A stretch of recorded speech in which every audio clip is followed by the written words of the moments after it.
everybody's favorite day, upper pull day, back jacked.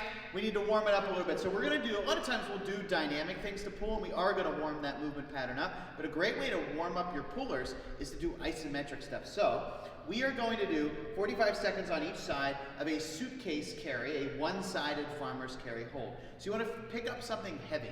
If you don't have like a heavy kettlebell or something like that, pick up a paint can, like the heaviest thing you can find, and hold it for 45 seconds, and then you're going to switch sides, and then you're going to do 45 seconds on the other side. Easy breezy.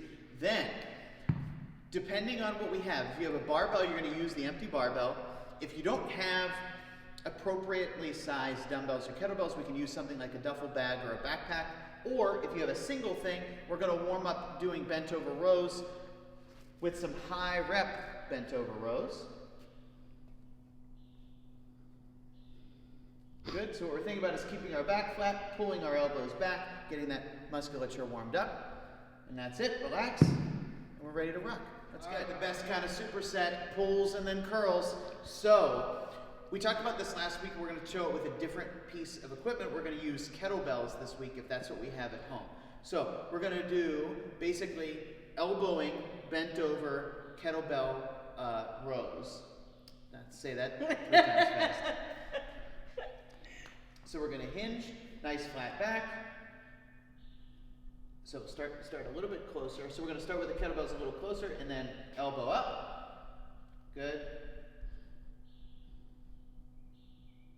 Good, then we hit that. We're going to basically stay in that position and we're going to do bent curls.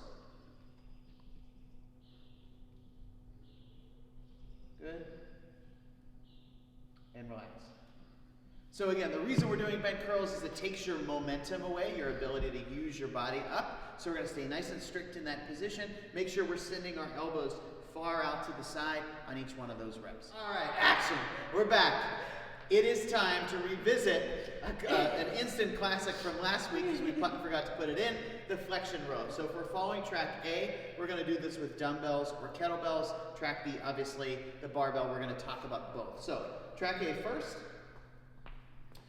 We're going to break rules here with this movement. So we're going to do things that we normally wouldn't do because we're going to use lighter weights. You're not putting yourself at injury risk because you're going to go lighter, significantly lighter than you normally would. So Amanda's going to hinge forward. She's going to round her back over. And then as she pulls, she's going to extend her back really aggressively. Again. Big extension. One more. Big extension. Good.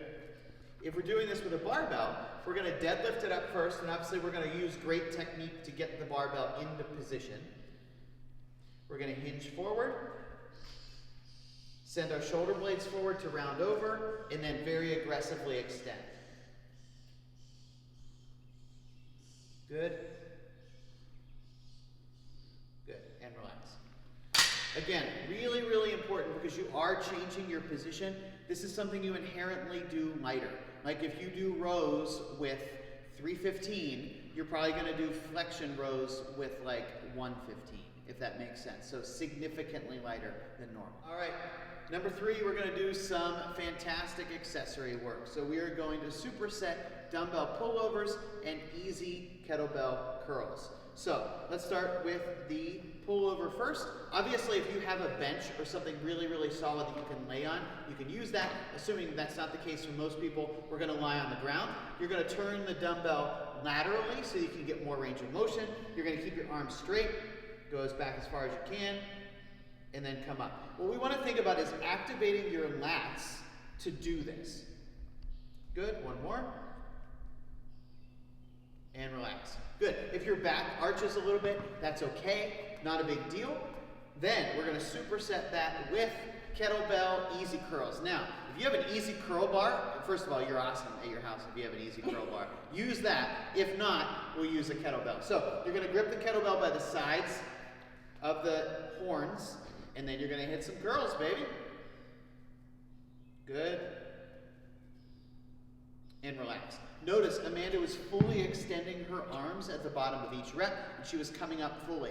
This is something that can be easy to cheat if you start to get tired or you're going too heavy, where you only like come down to here and only come up to here.